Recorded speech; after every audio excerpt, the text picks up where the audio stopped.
안녕하십니까. 김군의 마음TV 김원장입니다. 이번 시간에는 그 아각 왕을 살려둔 사울에 대해서 생각해 보겠습니다. 사무엘상 15장의 말씀입니다.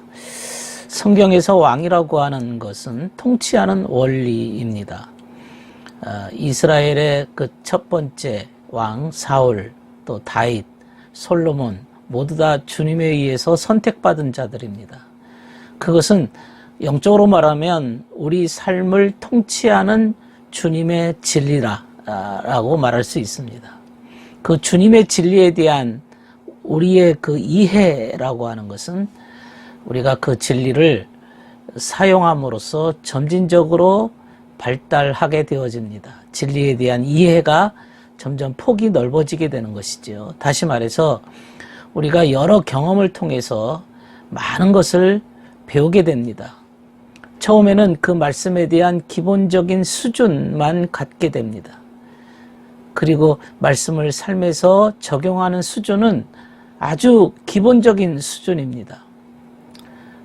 그럼에도 불구하고 우리는 어떻게 하든 주님께 순종해 보려고 노력을 하기도 합니다. 그러나 이 시점에서 이 시기에 정말 우리는 성급하고 주님께 대해서 제대로 온전한 순종을 이루지 못하는 판단을 하기도 합니다. 이런 것이 사울로 의미되고 있는 겁니다. 내 마음속에 첫 번째 주님의 진리에 대한 순종입니다. 그것이 사울입니다. 사울은 이스라엘의 첫 번째 왕으로 선택되었는데 그 당시 백성들의 수준에서 보면 그들이 인정하고 따를 만한 적임자였습니다.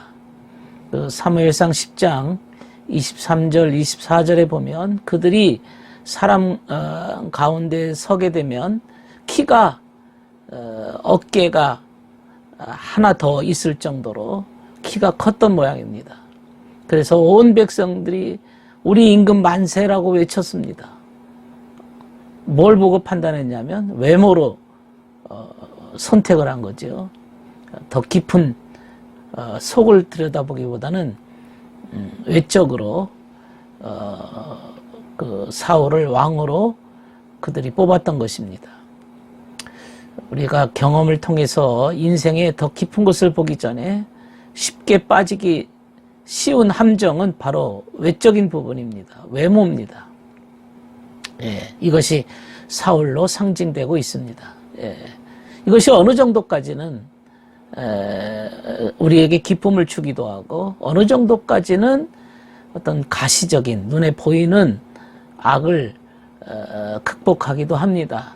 그러나 이런 현상만 믿고 미혹되어서 눈에 보이지 않는 그 주님의 명령에 대해서 참지를 못하는 거죠. 성급합니다. 성급합니다. 이런 수준입니다. 이런 그 생각의 수준, 이런 이해력의 수준을 가지고 어떤 세상을 살아가는 거죠. 이스라엘이 처분은 족 중에 아말렉이 있는데 이 아말렉은 에서의 후손입니다. 에서는 야곱의 쌍둥이 형이었죠.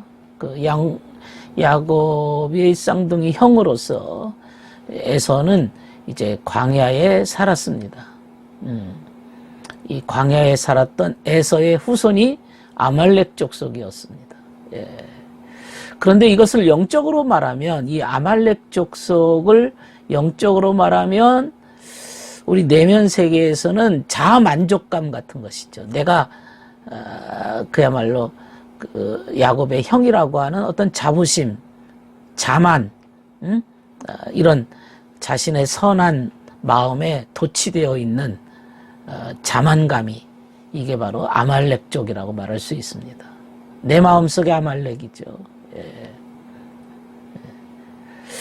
하지만 이것은 내 마음속에 자리 잡고 있는 또 하나의 자기 사랑입니다. 스스로 도취되어 있고 스스로 자만에 빠져 있고 스스로 우월감에 도취되어 있는 겁니다. 이게 영적으로 굉장히 무서운 적입니다. 이런 것은 잘 눈치채지를 못합니다. 자기 스스로 자기를 자만하는 것은 스스로 눈치채기가 어렵습니다. 어떤 위기에 처해 있고 공경에 빠져 있을 때 자신이 자만감에 빠졌다는 사실을 그때서야 알게 됩니다. 에서의 후손 측면에서 이 아말렉은 우리 속에 감춰져 있는 자만, 거짓 사상을 의미하고 있습니다. 이것이 우리의 마음속에 도사리게 되어지면 우리는 어떤 실망이나 낙담에 빠지게 됩니다. 언제나 이 숲을 속에 숨어서 갑자기 덮치는 이 게릴라식 수법을 사용합니다. 그 아말렉과의 전쟁은 모세가 산에 올라가서 두 팔을 높이 들어서 기도할 때 이 아말렉을 쳐볼 수 있었다라고 출애굽기 17장 8절에 이렇게 쭉 기록되어 있습니다.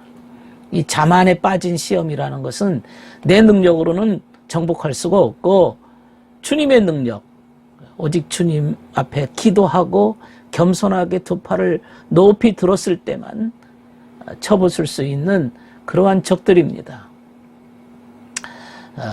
사울이 이런 아말렉에 대해서 공격을 감행해서 승리를 거뒀지만은 주님께 완전히 순종하지 않습니다.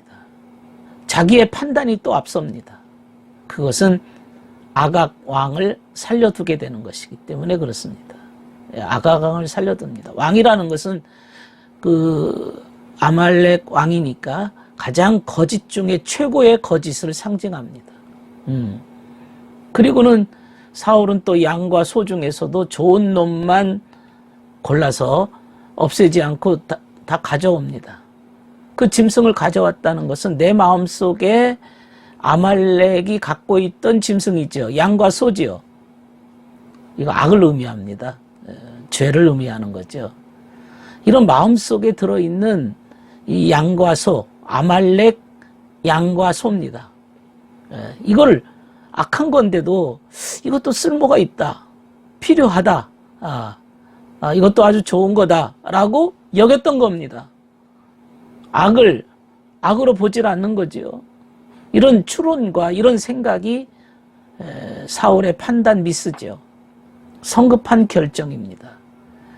그래서 사무엘이 이런 거에 지적을 합니다. 왜 이렇게 했느냐 그랬더니 선생께서 모시는 여호와 하나님께 잡아 바치려고 한 것입니다라고 또 변명을 합니다.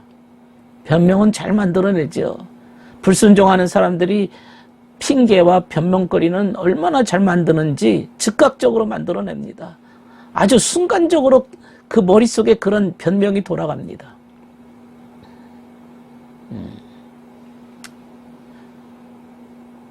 그러니까 예언자로서 이 사무엘은 그것을 볼 수가 없었죠. 주의 말씀을 어기는 이 사울의 모습을 보면서 자기 옷을 막 찢어버립니다. 옷을 찢어버립니다. 그러면서 그대는 더 이상 이제 대를 이어갈 수가 없다. 그대보다 더 훌륭한 사람에게 나라를 넘길 것이다 라고 예언을 합니다. 예언을 합니다. 하나님 말씀에 불순종하는 조그마한 악이라도 남겨두는 이러한 잘못이 나중에 큰 화를 이어가게 만드는 것이죠. 우리가 영적인 의미에서 어떤 전통을 지킨다는 구실, 여러 가지 핑계를 가지고 하면서도 이게 하나님을 섬기는 거다라고 얘기하는 경우가 있어요. 그 성경에 보면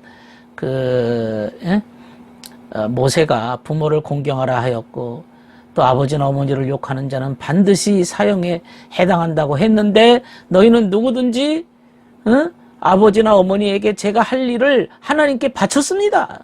고르반 이렇게 한마디만 하면 된다고 하면서 아버지나 어머니에게 아무것도 해드리지도 않고 공경하지도 않고 마치 전해오는 전통을 핑계 삼아서 하나님의 말씀을 무시하는 일이 아니고 이렇게 하는 거리들이 뭐냐 이거지.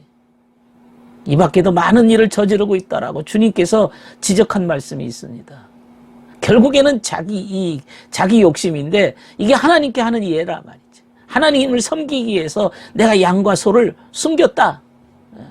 죽이지 않았다 이거지. 하나님 명령을 어기는 것이 아니라 사실은 하나님 명령을 어기긴 어겼지만은 그러나 하나님을 섬기는 이해라. 이렇게 고르반 이런 식으로 문제를 해결하고 덮어가고 넘어가려고 했던 이 사울의 이 변명거리, 핑계거리, 이것이 우리 마음속에 영적으로 아각을 살려두는 사울의 모습입니다.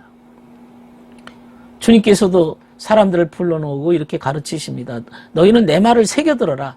무엇이든지 밖에서 몸 안으로 들어가는 것은 사람을 더럽히지 않는다. 더럽히는 것은 사람에게서 나오는 것이다. 들을 귀 있는 자는 잘 들어라.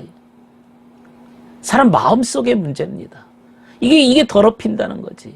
예. 마음속에 내 안에 있는 잘못된 요소들을 남겨두지 말아야 될 것을 우리에게 교훈하고 있는 것입니다. 오늘은 아각을 살려둔 사울의 모습을 살펴보았습니다. 들어주셔서 감사합니다.